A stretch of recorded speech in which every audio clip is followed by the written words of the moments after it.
Quand j'étais encore à l'université, l'un de mes professeurs de politique a dit que si l'on croit comprendre le conflit israélo-palestinien, c'est qu'on ne l'a pas compris. Ce conflit est complexe, mais dans cet épisode, je vais tenter de vulgariser le plus possible la chose. Avant tout, il faut savoir que ce conflit oppose deux mouvements nationaux, soit le nationalisme juif et le nationalisme arabe palestinien. Aussi, la composante religieuse est indissociable du conflit en raison des deux nationalismes, en plus de l'importance religieuse des territoires disputés, notamment Jérusalem. Aujourd'hui, dans cet épisode, on l'aura deviné, il sera question du conflit israélo-palestinien.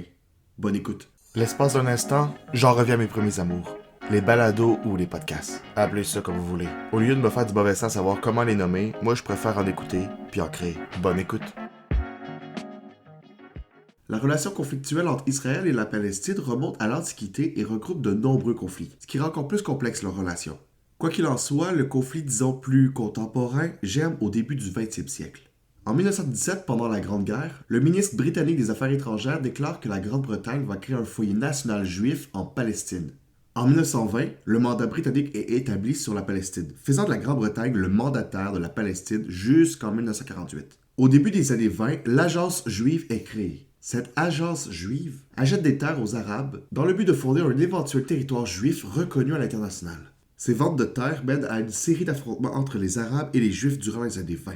En 1922, la Société des Nations accorde son aval à la Grande-Bretagne, ce qui renforce la légitimité britannique de mandater la Palestine, bien que les conflits armés soient présents sur le territoire. Dans les années 30, la commission Peel suggère le partage de la Palestine en 3 États. Un État arabe, un État juif et un regroupement des lieux saints. Cette suggestion ne verra jamais le jour. En 1939, les Britanniques rendent l'immigration juive plus sévère sur le territoire, alors qu'en Europe, les nazis persécutent ouvertement les Juifs. En Palestine, cette situation pousse certains Juifs à organiser une immigration clandestine et se dotent d'une armée. Quand la Seconde Guerre mondiale éclate, l'armée juive combat aux côtés des Britanniques. Quelque temps après la Seconde Guerre mondiale, le gouvernement britannique réévalue son mandat en Palestine et en vient à la conclusion que le mandat n'est plus tenable. La Grande-Bretagne quitte donc la Palestine. Cette décision est mûrement réfléchie. Elle est influencée par l'inflexibilité des négociateurs juifs et arabes qui se campent sur leur position sur la question d'un État juif en Palestine. On craint aussi la possibilité de révolte chez les deux camps. Le 29 novembre 1947, l'ONU vote la création de 2 États, l'un juif, l'autre arabe. Pour ce qui est de Jérusalem, la ville devient une zone internationale. Les Arabes sont contre ce partage, estimant être volés par les puissances européennes pour leur profit et celui des Juifs. En 1948, l'État israélien est tout de même créé pour donner une terre d'accueil aux Juifs. Au lendemain de la création d'Israël, une guerre éclate lorsque la Ligue arabe, ça c'est l'Égypte, la Syrie, l'Irak, la Jordanie et le Liban, tente d'envahir Israël. La guerre crée un fossé immense entre les communautés juives et arabes. Les Israéliens remportent la guerre et repoussent plus loin les frontières que ce que l'ONU avait décrété. Avec l'Holocauste, qui est encore si fraîche dans les mémoires, le public occidental se range du côté des Juifs, ce qui crée l'amertume chez les Arabes.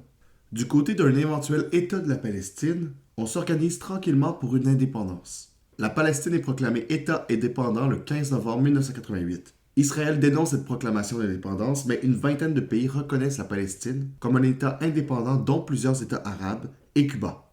En 1993, la paix semble de plus en plus possible. Le gouvernement israélien reconnaît l'Organisation de la libération de la Palestine comme la représentation légitime du peuple palestinien.